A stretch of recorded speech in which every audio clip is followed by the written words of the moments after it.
ಧರ್ಮಸ್ಥಳ ಹೋರಾಟಗಾರರ ಗುಂಪಿನಲ್ಲಿ ಒಡಕು. ಎಸ್ಐಟಿ ತನಿಖೆ ತೀವ್ರ ಬೆನ್ನಲ್ಲೇ ಭಾರೀ ಒಡಕು. ಪರಸ್ಪರ ದೂಷಣೆಗೆ ಇಳಿದಂತಹ ಹೋರಾಟಗಾರರು.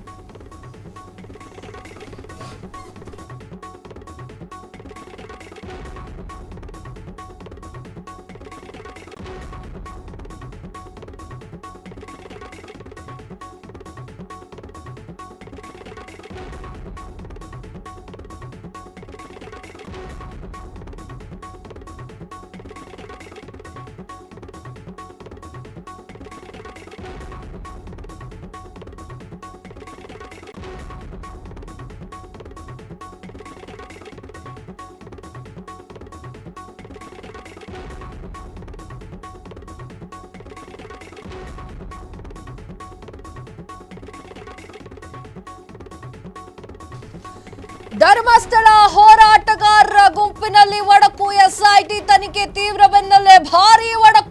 ಪರಸ್ಪರ ದೂಷಣೆಗೆ ಇಳಿದಂತಹ ಹೋರಾಟಗಾರರು. ಚಿನ್ನಯ್ಯ ಈಗ ಡಬಲ್ ಗೇಮ್ ಮಾಡ್ತಾ ಇದ್ದಾನೆ. ಎಸ್ಐಟಿಯ ದಾರಿಯನ್ನ ತಪ್ಪಿಸ್ಲಿಕ್ಕೆ ಹೊರಟಿರುವಂತಹ ಚಿನ್ನಯ್ಯ ಇವತ್ತಲ್ಲ ತಪ್ಪಿಸ್ಲಿಕ್ಕೆ ಶುರು ಮಾಡಿದ್ದು. ಯಾವಾಗ ಗುಂಡಿಯಾಗಿ ಶುರು ಮಾಡಿದ್ರೆ ಆಗ್ಲಿಂದನೂ ತಪ್ಪಿಸ್ತಾ ಇದ್ದಾನೆ. ಸ್ಫೋಟಕ ಆರೋಪ ಮಾಡಿದಂತಹ ಸಾಕ್ಷ್ಯದಾರ ಜಯಂತ್, ನಮ್ಮ ಸೌಜನ್ಯ ಹೋರಾಟ ದಾರಿ ತಪ್ಪಿಲ್ಲ, ಆದರೆ ಚಿನ್ನಯ್ಯ ಸುಳ್ಳನ್ನ ಹೇಳಿ ಬಚಾವಾಗ್ಲಿಕ್ಕೆ ಯತ್ನ ಮಾಡ್ತಾ ಇದ್ದಾನೆ. ಆದರೆ ಪ್ರಕರಣದಲ್ಲಿ ಆತ ಪಾರಾಗೋದಿಲ್ಲ. ಎಲ್ಲೂ ಕೂಡ ಯಾರೂ ಕೂಡ ಕರೆ ಮಾಡಿ ದಾರಿ ತಪ್ಪಿಸಿದ್ದಾರೆ. ನಿಮಗೆ ಜೈಲೇ ಗತಿ ಅಂತ ಯಾರೋ ಭಯಪಡಿಸಿದ್ದಾರೆ. ನಿಜವಾದ ಜಾಗವನ್ನ ತೋರಿಸದೆ ಸುಳ್ಳು ಜಾಗವನ್ನ ತೋರಿಸಿದ್ದಾನೆ. ಸ್ಫೋಟಕ ಆರೋಪ ಮಾಡಿದ ಬೆನ್ನಲೆಯಲ್ಲಿ ಈಗ ಚಿನ್ನಯ್ಯನಿಗೆ ಭಾರಿ ತೊಂದರೆ ಆಗ್ತಾ ಉಂಟು. ಎಸ್ ವೀಕ್ಷಕರೇ, ಧರ್ಮಸ್ಥಳ ಫೈಲ್ಸ್ ಪ್ರಕರಣ ಬಲು ರೋಚಕವಾಗ್ತಾ ಇರುವಂಥದ್ದು. ಈಗ ಧರ್ಮಸ್ಥಳ ಫೈಲ್ಸ್ ಪ್ರಕರಣವನ್ನು ಒಂದು ಕಡೆಗಿಟ್ರೆ, ಈಗ ಸೌಜನ್ಯ ಹೋರಾಟಗಾರರಿದ್ದಾರಲ್ಲ ಅವರ ಒಡಕು ಪ್ರದರ್ಶನ ಆಗ್ತಾ ಇದೆ. ಯಾಕೆ ಹೀಗೆ ಹೇಳ್ತಾ ಇದ್ದೇನೆ ಅಂತಂದ್ರೆ, ಸೌಜನ್ಯ ಹೋರಾಟಗಾರರು ಅಂತ ಹೇಳಿ ಮೇನ್ ಸ್ಟ್ರೀಮ್ಗಳಿಗೆ ಬಂದಿರುವಂತಹ ತಿಮ್ಮಾರೋಡಿ ಆಗಿರ್ಬೋದು, ಮಟ್ಟಣ್ಣ ಆಗಿರ್ಬೋದು, ಸಾಕಷ್ಟು ಜನ ಆಗಿರ್ಬೋದು, ನಾ ಹೆಸರು ಹೇಳ್ತಾ ಹೋಗೋದಿಲ್ಲ. ಸೊ ಅವರದ್ದು ಒಂದೊಂದು ಕತೆ ಆಗಿದೆ. ಈಗ ಚಿನ್ನಯ್ಯ ಆತ SIT ತನಿಖಾ ತಂಡಕ್ಕೆ ಸಾಕಷ್ಟು ವಿಚಾರಗಳನ್ನು ಹೇಳಿದ್ದಾನೆ. ನಾನು ಎಲ್ಲೆಲ್ಲಿದ್ದೆ, ಏನೇನು ಮಾಡ್ತಾ ಇದ್ದೆ, ನಾನಿಲ್ಲಿ ತನಿಖೆಗಳು ವಿಚಾರಣೆಗಳು ಮುಗಿದ ಮೇಲೆ ನಾ ಎಲ್ಲಿಗೆ ಹೋಗ್ತಿದ್ದೆ, ಎಲ್ಲವನ್ನೂ ಕೂಡ ಚಿನ್ನಯ್ಯ ಬಿಡಿಯಾಗಿ ಹೇಳ್ತಾ ಇದ್ದಾನೆ. ಈ ವಿಚಾರಕ್ಕೆ ಸಂಬಂಧಪಟ್ಟಂತೆ ಎರಡನೆಯ ಸಾಕ್ಷ್ಯದಾರ ಅನ್ನುವಂತಹ ಜಯಂತ್ ಟಿ ಎಕ್ಸ್ಪ್ಲನೇಷನ್ ಕೊಡ್ತಾರೆ. ಏನಂತ ಕೊಡ್ತಾರೆ ಅಂತಂದ್ರೆ, ಆತನನ್ನ ಮೈಂಡ್ ವಾಶ್ ಮಾಡಲಾಗಿದೆ. ಮೈಂಡ್ ವಾಶ್ ಮಾಡಿದ್ರೆ ಮಾಡ್ಕೊಳ್ಳುವಷ್ಟು ಚಿಕ್ಕ ಪಾಪುನ ಹಿಡ್ಕೊಂಡು ಬಂದಿದ್ದೀರಾ? ನನ್ನ ಕ್ವಶನ್ ಇದು. ಚಿಕ್ಕ ಮಗನ ಹಿಡ್ಕೊಂಡು ಬಂದಿದ್ದೀರಾ? ಇಲ್ಲ ಅಲ್ವಾ?